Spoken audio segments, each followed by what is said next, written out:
Assalamualaikum warahmatullahi wabarakatuh. Masih bersama saya Swandi di channel Dunia Ikan Gabus. Kesempatan hari ini kita masih ingin menjawab pertanyaan-pertanyaan seputar budidaya ikan gabus ya. Nggak usah bosan-bosan bertanya ya, nggak usah sungkan dengan saya.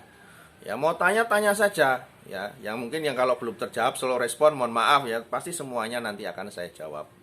Ya karena juga aktivitas HP kadang diletakkan kan, belum sempat buka ya. Tinggal nguras kolam, tinggal ngitung bibit juga ya kan, sortir bibit lah, kadang slow respon. Mohon maaf, tapi pasti akan saya jawab. Ya dan gak usah sungkan-sungkan. Wah nggak enak dengan Pak Suwandi, maaf Pak ganggu. Lah yang bertanya sampai jam 1, jam 2 malam saja banyak. Ya kan? Ya mungkin kalau saya sudah tidur belum saya jawab. Tapi kalau saya masih terjaga, saya pasti akan jawab. Ya, jadi semakin banyak bertanya, nggak masalah. Justru disitulah kita belajar bersama. Karena apa yang saya sampaikan ini, nawaitu niatnya adalah mudah-mudahan bermanfaat buat siapa saja yang melihat tayangan ini. Jadi saya tidak akan sungkan untuk menjawab. Dan yang perlu diperhatikan adalah yang saya jawab ini berdasarkan pengalaman saya dan praktik saya dalam usaha budidaya ikan gabus. Jadi kalau misalkan teman-teman sudah maaf nun sewu, ahli perikanan, kemudian jawab, saya bertanya ke saya, kemudian saya jawab kok beda pandangan, beda pendapat. Ya mohon maaf, mungkin saya lebih cenderung ke aplikasi yang saya lakukan. Dan tujuan saya adalah mempermudah agar teman-teman memahaminya dan bisa langsung mempraktekannya. Ya, contoh misalkan, kalau saya ada teman yang tanya, saudara-saudara tanya masalah penyakit ikan, kemudian saya mengaplikasikannya beda, tidak menggunakan obat kimia misalkan, saya aplikasikan dengan produk-produk yang lain yang saya ramu sendiri, tetapi itu bisa berhasil dengan baik. Nah itu yang akan saya sampaikan. Jadi saya ngambil mudahnya saja, saya tidak ingin mempersulit teman-teman dalam hal budidaya. Yang penting kalau saya adalah hasil akhirnya sesuai dengan harapan. Ya, hasil akhirnya sesuai dengan harapan. Dan yang ingin saya tekankan di sini, rekan-rekan bisa saja mencari hal-hal yang baru ya dalam budidaya ikan gabus. Karena namanya ilmu budidaya tetap akan berkembang sampai kapanpun. Apa yang kadang kita aplikasikan sesuai teori tidak sama dengan apa yang kita lakukan di lapangan. Tapi intinya adalah saya harapkan apa yang menjadi tujuan dari teman-teman dan rekan-rekan dan pemirsa sekalian bisa tercapai. Contoh misalkan saya kasih gambaran begini. Saya mau ke Jakarta nih. Saya mau ke Jakarta tetapi saya belum pernah misalkan. Saya belum pernah ke kota Jakarta. Cara yang paling mudah agar saya bisa sampai Jakarta dengan selamat, tidak tersesat, tidak bingung untuk pertama kali adalah ikut orang yang pernah ke Jakarta. Betul kan? Jadi saya ikut aja, Pak, Bang, ikut aja saya. Ini bayar tiket, ikut ke Jakarta. Ya, atau misalkan naik kendaraan, ikut kendaraan jurusan Jakarta. Ya. Berarti apa? Kita mempunyai tumpangan untuk bisa sampai ke tujuan. Itu akan terasa lebih mudah, menyingkat waktu, hemat biaya, tidak bikin pikiran stres, dibanding kita mau ke Jakarta, kita berangkat sendiri, padahal kita belum tahu kota Jakarta. Harus cari peta, harus cari map, harus beli tiket kemana-mana, ya kan. Kadang kalau jalan sendiri tanpa kita menggunakan kendaraan umum, kita bisa nyasar-nyasar, ya kan. Waktunya lebih panjang, biaya habis banyak. Nah, apa yang saya ceritakan ini maksud saya adalah, kalau kita mau mengambil sebuah usaha, kita memulai budidaya ikan gabus. Budidaya atau usaha apapun di situ. Dan kemudian ada orang yang mau menuntun kita, ya, mau mengajari kita. Ya ikuti saja yang sudah ada di situ. Sambil apa yang disampaikan oleh orang yang nuntun kita itu kita modifikasi. Ya mungkin Bapak dapat ilmu dari saya, tampil dimodifikasi dengan cara Bapak sendiri akan lebih sempurna. Jadi tidak harus apa yang saya sampaikan itu diikuti, tidak harus. Sambil dimodifikasi sendiri, gimana toh cara Pak Suwandi itu? Kemudian saya coba sendiri, oh saya tambahkan ini biar lebih baik. Nah itu dimodifikasi.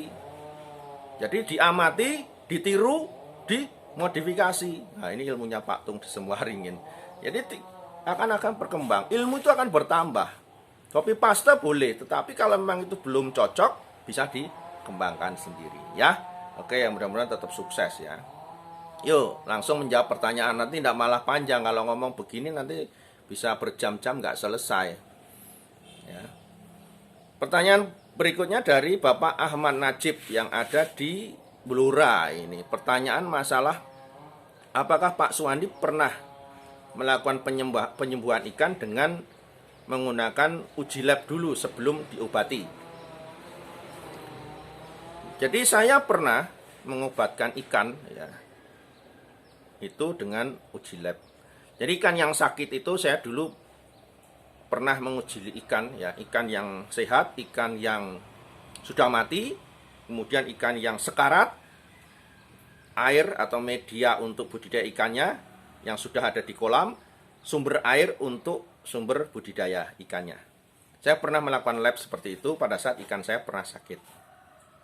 Ya, jadi itu saya labkan di salah satu yang nggak usah saya sebutkan itu kampus ternama di Jogja. Ya, di situ yang punya peralatan yang sangat canggih sekali kalau menurut saya. Bahkan ke salah satu instansi perikanan juga saya pernah adakan lab di situ. Nah, di situ bukan saya tidak percaya ya.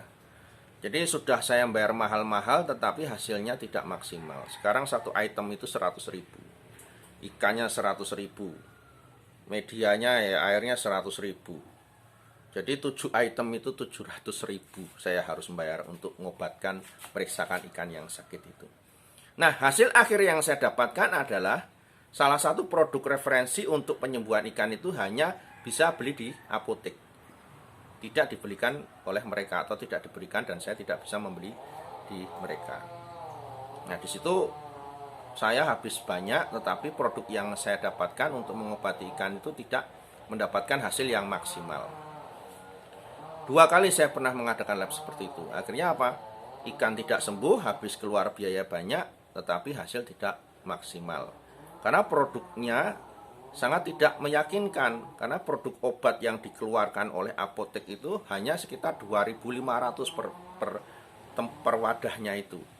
Jadi saya sangat tidak yakin pada saat itu. Itu pengalaman ya, pengalaman. Bukan berarti uji lab itu tidak penting, penting saja. Cuma dari 2 kali uji lab itu saya kurang yakin karena hasil dari apa yang saya harapkan tidak sesuai. Ya, padahal itu sudah tempat-tempat lab yang cukup besar ya, cukup canggih alatnya. Jadi silakan saja kalau Bapak mau mengobati, silakan, produk-produk obat yang ada di pasaran juga sudah banyak dan bisa diaplikasikan. Toh penyakit ikan itu sebetulnya nggak berat-berat sekali. Penyebabnya kan di situ ada parasit, virus dan bakteri, dan produk itu sudah banyak sekali dijual di lapangan. Ya, jadi kalau nanti masalah penyakit apa bisa langsung tanya ke saya, mudah-mudahan saya akan berikan solusi untuk penyembuhannya. Berikutnya pertanyaan dari Bapak Kartono yang ada di Palembang. Selamat siang Pak Suwandi, selamat siang. Saya mempunyai lahan budidaya yang rencana saya akan bikin kolam itu 2 hektar Pak. Wah, cukup besar juga Pak ya. Saya rencana ingin membudidayakan ikan gabus. Yang ingin saya tanyakan, bisa nggak saya meminta Pak Suwandi sebagai konsultan untuk mulai dari proses pembuatan kolam sampai nanti selesai pembuatan kolam, kemudian proses budidaya dari pembibitan, pembesaran sampai pengolahan di tempat yang sama ya, sampai tim kami bisa selesai mengerjakan semuanya dan bisa memulai budidaya ikan gabus dengan maksimal. Mohon penjelasannya Pak Suwandi. Jadi kalau saya bisa saja Pak membantu ya. Jadi sudah beberapa tempat kita diundang untuk membantu proses mulai usaha budidaya, baik dari pembuatan kolam sampai hasil akhir. Hanya saja semua ini perlu dibicarakan lagi Pak, karena menyingkat waktu. Saya nggak mungkin sampai berbulan-bulan di tempat Bapak untuk nunggu hasil kerja di situ. Mungkin nanti bisa dikomunikasikan langsung chat ke WA saya saja Pak di 0816658779. Ya, jadi saya bisa membantu ya Bapak ya, mungkin memberikan informasi, memberikan arahan mulai budidaya, pembuatan kolam, pembibitan, pembesaran, ya mungkin sampai ke pengolahannya saya bisa akan bantu. Ya, tapi itu bisa dibicarakan dulu Pak nanti via chat WA atau langsung telepon ke nomor saya. Masalahnya waktu Pak, itu waktunya cukup lama. Ya oke Pak ya. Oke teman-teman semua, demikian jawaban dari saya tentang seputar dunia ikan gabus. Mudah-mudahan bermanfaat. Dan yang belum terjawab, sabar ya, nanti semuanya pasti akan jawab dengan maksimal ya. Salam dunia ikan gabus dan sukses untuk teman-teman semua. Assalamualaikum warahmatullahi wabarakatuh.